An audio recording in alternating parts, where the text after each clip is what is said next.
আজকে আবার একটা সকাল থেকে ভিডিও শুরু করে দিছি। আসসালামু আলাইকুম এভরিওয়ান, কে কোথায় আছেন, কেমন আছেন, ভালো আছেন? সকাল থেকে এই ভিডিওটা করতেছি কারণ কি সকালে রান্না বান্না করব।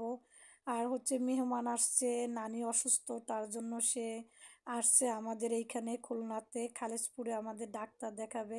তার জন্য অনেক কষ্ট করে মানে ওখানে ছিলাম, মানে কিছুক্ষণ ছিলাম, সব মানে পুরোটাই ছিলাম না।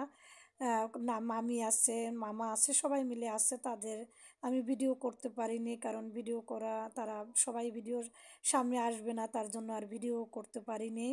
তাদের জন্য হচ্ছে যে রান্না বান্না করব, আর হচ্ছে যে আমাদের বাসায় সবাই খাবে, এর জন্য আজকে মনে করলাম যে আর কালকে থেকে না আবার মনে হচ্ছে যে একটু শীত শীত পড়তিছে, এর জন্য একটু খিচুড়ি রান্না করব। এর জন্য খিচুড়িটা না একদম অন্যভাবে করে রান্না করব, ওইভাবে করে রান্না করব না। আগের মতন প্রতিদিনই তো খিচুড়ি রান্না করি একটা না একটা ভাবে, কিন্তু এই এই রান্নাটা না একটু অন্যভাবে বসাইছি। কিন্তু ভাইরে ভাই, বসাই যে কি বিপদে পড়ছি, রান্নাটা বলার মতন না। রাইস কুকার গেছে নষ্ট হয়ে, এদিকে কড়াইতে দিছি, কড়াইটা হয়ে গেছে ছোট। চাল হচ্ছে যে 1 কেজি, কিন্তু ওই যদি আলু আর হচ্ছে যে মুরগির মাংস দেওয়া হয় তাহলে তো অনেক হয়ে যায়, তাই না? ওইখানে হয়েছে 1 কেজি, তাইলে অনেকগুলো হয়ে গেল না। এখন আমি তো বুঝি সুঝি নাই, কইরে তো রাখছি এক রকমের, হয়ে গেছে আর এক রকমের। এখন রান্না করতে যেয়ে অর্ধেকই ফেলাই দেওয়া লাগছে। কি করব? বাজে কমেন্ট করবেন না, ভাববেন যে এটা কি বলে, মানুষ খাইতে পারে না আর এ ফেলাই দেয়। আসলে ফেলাই নেই, অন্য পাত্রে দিয়ে রান্না করছি। আর এই যে আমার রান্না বান্না এখন আমি শুরু করে দিছি, কড়াইতে দিয়ে দিছি।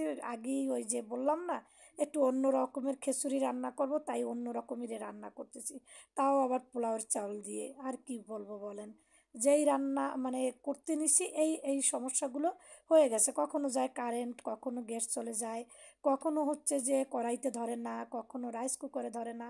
এইটা নিয়ে আজকে সারাদিনটা না খুব খারাপ পর্যায়ে গেছে। আর হচ্ছে যে আজকে আমি ফ্রিজটা সুন্দর করে ধুয়ে নিয়েছি, সেটাও ভিডিও করতে পারিনি।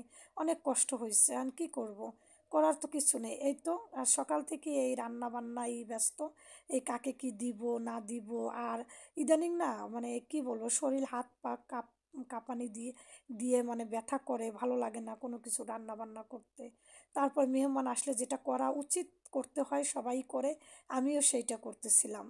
এই তো রান্নার ভিতরে আমি কথা বলতেছি, হলুদ লবণ আর যা যা উপকরণ আছে সব কিছু। আমি যেদিন না ভালো করে রান্না করতে যাই সেদিন না মজা লাগে না কোনো কিছু, কিন্তু যেদিন ভালো করে রান্না করি না সেদিনই মজা লাগে। আর এইটাই মানে আমার কি জানি জানি না। এই তো এখন একটু টমেটো কাটতে দিচ্ছি, টমেটো কাটতে যেয়ে দেখি যে 1 পিস টমেটো আছে, মেজাজে গেছে খারাপ হয়ে। তারপর হাজবেন্ড আসলো, বললাম যে তুমি টমেটো আর পোলাওর চাল নিয়ে আসো। সেই টমেটো আর পোলাওর চাল নিয়ে আসছে। ওই সময় ওইটাই হয়েছে একটা গ্যাদারিং। আমি আগের দিন রাত্রিরে যদি আমি করে রাখতাম তাইলে এই কষ্টটা না আমার একটু হতো না। কিন্তু বেটার ছেলে তো বোঝে না, তারা বোঝে যে মানে নতুন আনবে, নতুন রান্না করবে, সব খেয়ে নেবে, এটা সতেজ থাকবে। কিন্তু আমি মনে করি কি যে আমার কষ্টটা বেড়ে যায়, আমি যদি আগের দিন সব কিছু রেডি করে রাখি তাইলে আমার এই কাজটা কষ্ট কম হয়। এই যে এইবার আমি টমেটো কেটে নিলাম সুন্দর করে, আর একটু পেঁয়াজ কেটে নিলাম, এবার হাবা জাবা রান্না। এই ভালোভাবে রান্না করতে যেও হাবাজাবা হয়ে গেছে। আর এই তো এখানে ফুটে আসছে চাউল টাউল, মানে চাউল না, মানে ঝোল। আর এখানে চালগুলোরে দিয়ে দিলাম। আর বেশি বেশি মানে মানে করতেছি, জানি না কি ভয়েস দিচ্ছি না না দিচ্ছি, ঘোড়া রান্না না মাথা রান্না তাও আমি জানি না। আর এই তো টমেটোগুলোরে দিয়ে দিলাম। আর হচ্ছে যে এইগুলো ফাঁকে ফাঁকে আইসে এই যে ওই যে সালাদ বানাবো, সালাদের জন্য এইগুলো কেটে নিছি। ওই যে আবারও বললাম, ভুল টুটি হলে ক্ষমার দৃষ্টিতে দেখবেন, আর কি করার। এই তো থালা বাসন আছে, যেগুলো আছে সবগুলো ধুয়ে নিচ্ছি। একার হাতে কাজ আর ভালো লাগে না, সারাদিন একার হাতে কাজ করা লাগে, এগুলো একদম ভালো লাগে না। সবাই মিলে যদি কাজ করে মনটাও ভালো লাগে, হাত পাও শরীর মন সব কিছুই পরিপূর্ণ থাকে। কিন্তু কেউই কাজ করে না, আমি একাই ঘরে কাজ করি। আজকে মনে করলাম যে ঘটি বাটি যা আছে তাও ধুয়ে দিই সব কিছু। এখন মনে করলাম যে ফুলকপি 4 পিস ফুলকপি ছিল, দিয়ে দিছি। আরে বাবা, ধরে না ইসে রাইস কুকারে। আমি ফুলকপি 4 পিস দিয়ে, তা তো মহা বিপদ, কাঁচা ইট থেকে গেছে। তারপর সবাই আসছে খেতে, সবাই বলতেছে কি অবস্থায় আর এদিকে তো আমি এই ধোয়া মানে ধোয়া ইটি নিয়ে রয়েছে, এগুলো একদম নোংরা হয়ে গেছিলো, এগুলো ধুয়ে রাখছি। আর যতক্ষণে পরিষ্কার না করতে পারবো ততক্ষণে আমার কোনো কিছুই ভালো লাগে না। মনে হয় কি, মানে এত খারাপ লাগে, মনে হয় যেন আমি কি জানি, মানে কি অপরিষ্কার রয়েছে, আমি গোসলই হয়নি, এরকমের মনে হয়। আর যতক্ষণে পরিষ্কার হবে ততক্ষণে আমি ভাববো যে আমার সব কিছু একদম পরিষ্কার। এই তো এখন এই তাকগুলোরে মুছে সুন্দর করে, মুছে না মানে মুছে সুন্দর করে রেখে দিচ্ছি, সুন্দর করে জানি পরিষ্কার পরিচ্ছন্ন থাকে। এইবার আমি একটা শুকনো ন্যাকড়া দিয়ে একদম সব পরিষ্কার করে এখন সব একটার পর এক তাকের উপরে রেখে দিলাম।